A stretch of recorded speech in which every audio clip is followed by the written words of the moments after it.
समुद्रे मग्नान समभ्यूधर वासुरे अनंत रूपेण विनियोजयस्व अनंत रूपाय नमो नमस्ते।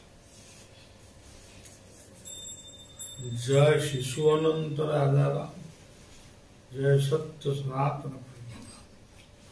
आज पवित्र प्रभात अगणित भक्त मान को शुभेच्छा ज्ञापन करुच्ची।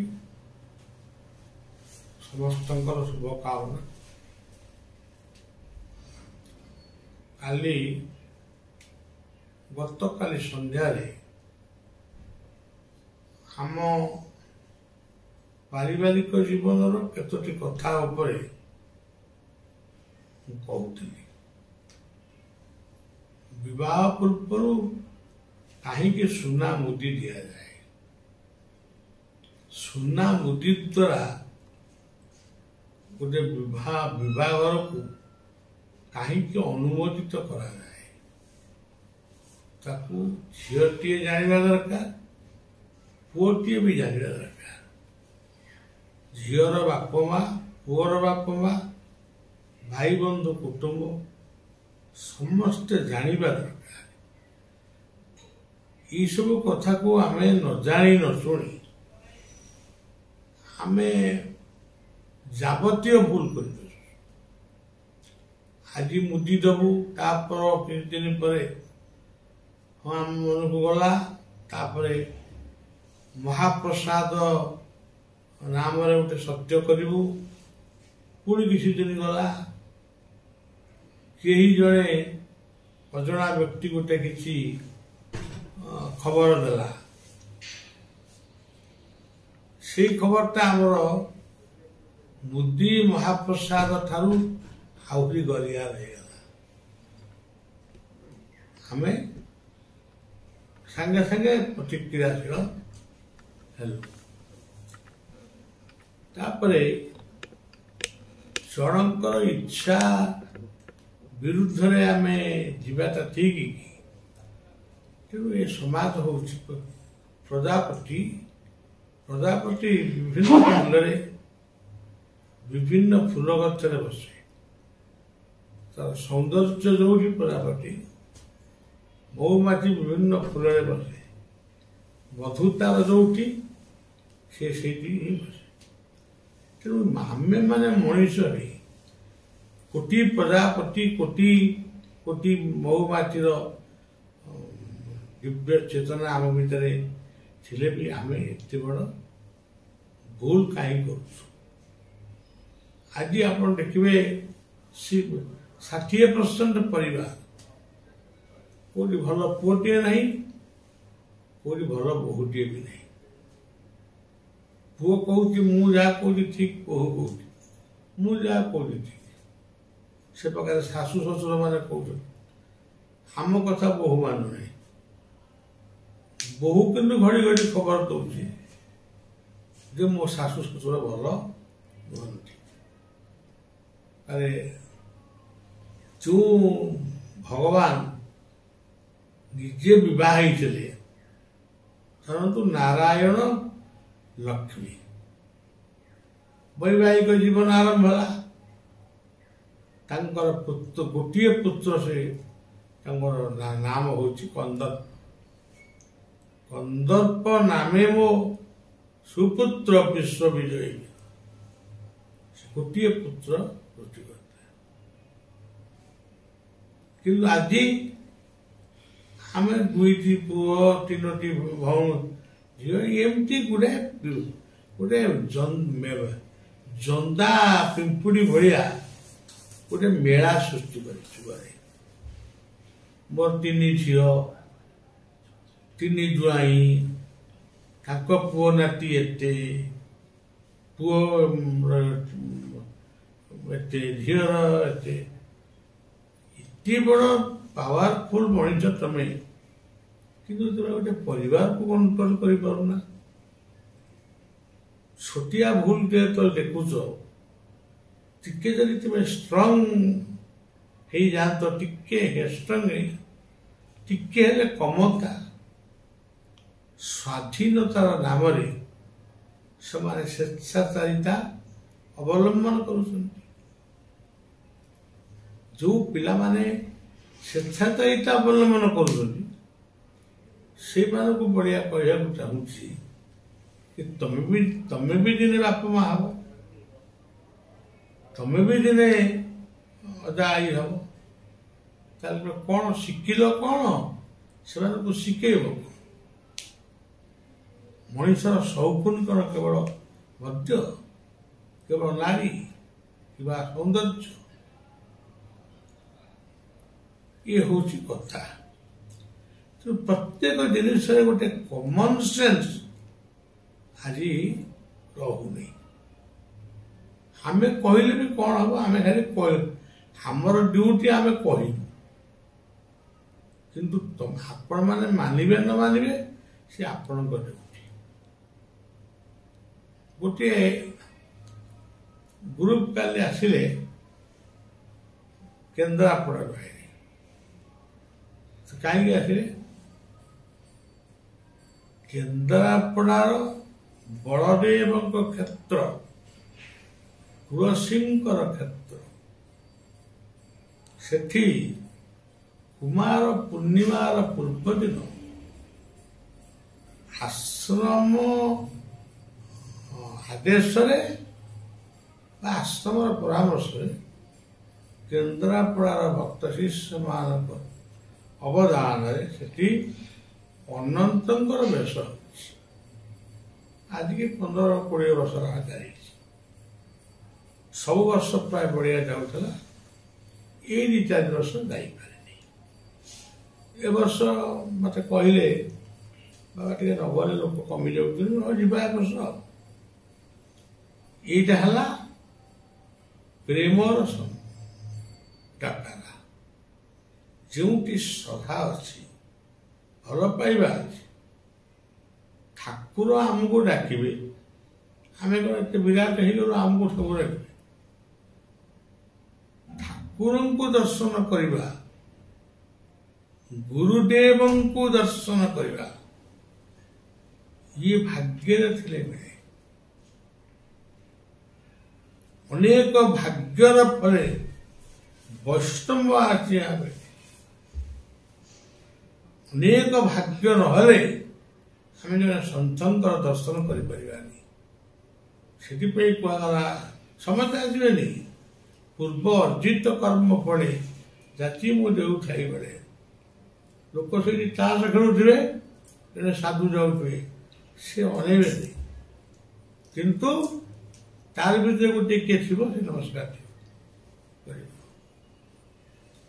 ତେଣୁ ସେଇ କଥାଟା କାଲି ମୁଁ ସେମାନଙ୍କୁ ଜଣେଇଥାନ୍ତି, କିନ୍ତୁ ଜଣେଇବାର ସୁବିଧା ହେଲାନି। ଆମର ସେ କ୍ଷମତା ନାହିଁ। ଅନନ୍ତଙ୍କୁ ଆମେ ନିମନ୍ତ୍ରଣ କରିବା, ଗୁରୁଙ୍କୁ ଆମେ କ'ଣ ନିମନ୍ତ୍ରଣ କରିବା? ଦେଖି ନାହିଁ, ସେଇ ଯୋଉ ଗୀତ ଯୋଉ ପଢେ, ଦେଖି ନାହିଁ ଭଗବାନଙ୍କୁ, ଦେଖିଛି ମୁଁ ଗୁରୁଦେବଙ୍କୁ, ତାଙ୍କ ରତ୍ନ ନାମ ଅନୁପମ। ଏଇ ଯୋଉ ଗୀତଟି ମୁଁ ଲେଖିଛି, ମୋର ମନେ ନାହିଁ। ତେବେ ଦେଖି ନାହିଁ ଭଗବାନ, ଦେଖିଛି ମୁଁ ଗୁରୁଦେବ। ଗୁରୁଦେବଙ୍କୁ ଗୁରୁଦେବ କହିଲେ, ପିଲା ଏଇ ଗଡ଼ିଆ, ଏଇ ବଗିଚାରେ ମାନେ ଗୋଟେ ଭଲ ଶାଗ ପଟାଏ ତୁ ବୁଣିବୁ। ଜଣେ ସାଧୁ ଜଣଙ୍କ ଘରେ 4 ମାସ ରହିଲେ। ବର୍ଷା ଦିନେ ଗଲା ବେଳକୁ 2 ଭାଇ ଯାକ ଗୋଡ଼େଇକିରି ଗଲେ। ସେ 2 ଭାଇ ଯାକ ଗୋଡ଼େଇ ଗଲେ। ଇଏ କହିଲେ ଶାଗ ମଞ୍ଜିରୁ 2ଟି ପୁଡ଼ିଆ 2 ଭାଇକି ଦେଲେ। ମୁଁ ବର୍ଷକ ପରେ ଆସିବି, ଏଇ ଶାଗ ସଦୁପଯୋଗଟାକୁ ଦେଖିବା ପରେ ମୁଁ ତୁମକୁ ଦୀକ୍ଷା ଦେବି। 2 ଭାଇ ଯାକ ସାଧୁ ପଳେଇଲେ। ଜଣେ ସେ ଶାଗ ମଞ୍ଜିଟାକୁ ପୁଟୁଳି ବାନ୍ଧି ଦେଇଛି, ସବୁଦିନ ଟିକେ ଟିକେ ତୁଳସୀ ଭଳିଆ ପାଉଛି, ମୂଳରେ ମାରୁଛି, ରଖୁଛି, ସାଧୁଙ୍କୁ ଅପେକ୍ଷା କରୁଛି। ଆଉ ଜଣେ ସେ ଶାଗ ପଚାରି ବୁଣି ଦେଇଛି, ପୁଣି ଶାଗ ଅମଳ କରି କାଟି କୁଟିକି ଖାଇଛି, ପୁଣି ତା ବିଷୟରେ ଆଉ ଅଧିକ ଜମି ମଧ୍ୟ ପୁଣି ଶାଗ ବୁଣେଇଛି। ସାଧୁ ଆଜି ପହଞ୍ଚିଲେ, ସେ ଆଗ ପଚାରିଲେ ତମେ କ'ଣ କିଏ ଭଲ କରିଛ, କେମିତି ତାର ସଦୁପଯୋଗ କରିଛ ଟିକେ ମତେ ଦେଖା। ଜଣେ ଆଣିକିରି ଗୋଟେ ଏରିକି ପୁଡ଼ିଆ ଦେଖା, ଏତିକି ଗଲାଣି ସବୁଦିନ ପାଇ ପାଇକିରି ଆଉ ଏତିକି ଅଛି। ଆଉ ହସିଲେ, ତୁ କ'ଣ କରୁଛୁ? ସେ ଟୋକେଇରେ ଖଣ୍ଡେ ଶାଗ ମଞ୍ଜିଆ ଥୋଇଲା, ମୁଁ ୟାକୁ ବୁଣି ବୁଣି ବୁଣି ବୁଣି ବୁଣି ବୁଣି 3-4 ଥର ତା ଶାଗ କରି ଏ ଟୋକେଇ ମୂଳରେ ହେଇଛି। ସାଧୁ ସେଠି କହିଲେ ଯେ ତୁମେ ହିଁ ଏକକୁ ଅନେକ କରିଛ, ତୁମେ ହିଁ ଦୀକ୍ଷା ନେବା ଗୁରୁ ରାଜ୍ୟରେ ପ୍ରବେଶ କରିବାର ଅଧିକାର ତୁମର। କର୍ମ ଭୀରୁ ଖାଲି ଭକ୍ତି କଲେ ହବ ନାହିଁ। ତାର ଭକ୍ତି ଅଛି କିନ୍ତୁ କର୍ମ ନାହିଁ, କର୍ମ କରିବା ପାଇଁ ଇଚ୍ଛା ବି ନାହିଁ। ତେଣୁ ଭକ୍ତି କର, କିନ୍ତୁ ଜୀବନରେ କର୍ମ ହେଉଛି ତମ ଜୀବନର ସାଧନା। ମାନବ ଜୀବନ ନୁହଁ କେବଳ ବର୍ଷ ମାସ ଦିନ ଦଣ୍ଡ, କର୍ମେ ଯିଏ ନର କର୍ମ ଏକା ତାର ଜୀବନର ମାନଦଣ୍ଡ।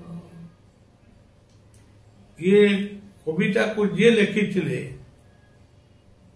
ତାଙ୍କରି ଘରେ ମୋ ପିଲାଦିନ କଟିଛି, ମୋର ମନେ ବି ଅଛି। ତେଣୁ ଏମାନେ କର୍ମକୁ ଗୁରୁତ୍ୱ ଦେଇ ଆଜି ଅମର ହେଇଛନ୍ତି। ଆଉ ଅନେକ ଭକ୍ତିକି ଗୁରୁତ୍ୱ ଦେଇ ଭାବୁଥିଲି ଅମର ହେଇଯିବି, କିନ୍ତୁ ସେଠି ଅମର ହବାର ପ୍ରଶ୍ନ ଉଠୁନାହିଁ। ଅନନ୍ତ ହିଁ ଅନନ୍ତ। ମୁଁ ଯେତେବେଳେ ମୋର ଦେହ ଅସୁସ୍ଥ ହେଲା, ମୁଁ ଯେତେବେଳେ ଆଶ୍ରମରେ ଥିଲି, ଗୋଟେ ତ୍ରିପାଲ ଘରେ ଥିଲି, ଗୋଟେ ବଥ ବିରାଟ ବାପା ହେଲା। ମୋ ବାପା ବୋଉ ଆଉ ସହିପାରିଲେନି, ମୁଁ ବି ତାଙ୍କୁ କିଛି କହିଲି। ସେ 2 ଜଣ ଯାକ ଆସି ଅନନ୍ତଙ୍କ ପାଖରେ ଗୋଟେ ଅନୁସରଣ ରହିଲେ। ଅନୁସରଣ ରହିବା ପରେ ସେ ଦେଖିଲେ ସମଗ୍ର ନୀଳ ଆକାଶ ସପ୍ତଫେଣି ନାଗରେ ମଣ୍ଡିତ ହେଇଛି। ସେଇ ସପ୍ତଫେଣି ନାଗ ତଳେ ଇଏ ସେବକ ଶୋଇଛି। ବାପା ଯାହା ଦେଖିଲେ ବୋଉ ସେୟା ଦେଖିଲା, ଏବଂ ବାପା ବୋଉକୁ କହିଲେ, ବୋଉକୁ ସେ ବୁଢ଼ା ବୋଉ ତମେ କ'ଣ ଦେଖିଲ ସ୍ୱପ୍ନ? ମୁଁ ଏହା ଦେଖିଲି, ମୁଁ ବି ଏହା ଦେଖିଲି। ଯିଏ ଅନନ୍ତଙ୍କ ଶସ୍ତ୍ର ତଳେ ଯିଏ ଅଛି, ତା ପାଇଁ ଆମେ କ'ଣ ପ୍ରାର୍ଥନା କରିବା? ତେଣୁ ଅନନ୍ତ ହିଁ ଅନନ୍ତ। ଏତିକି କହିକିରି ସେ ଅନୁସରଣ ଭାଙ୍ଗିଦେଲେ। ସେ କଥା ଆଜି ବି ମୋର ମନେ ଅଛି, ଏବଂ ସେ ଉପାଖ୍ୟାନଟି ସବୁଦିନ ପାଇଁ ମନେ ରହିବ।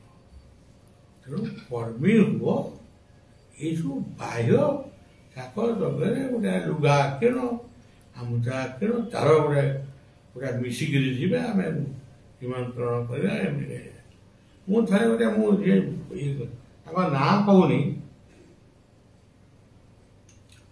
ମୁଁ ବାଲେଶ୍ୱରରୁ ଫେରୁଥାଏ,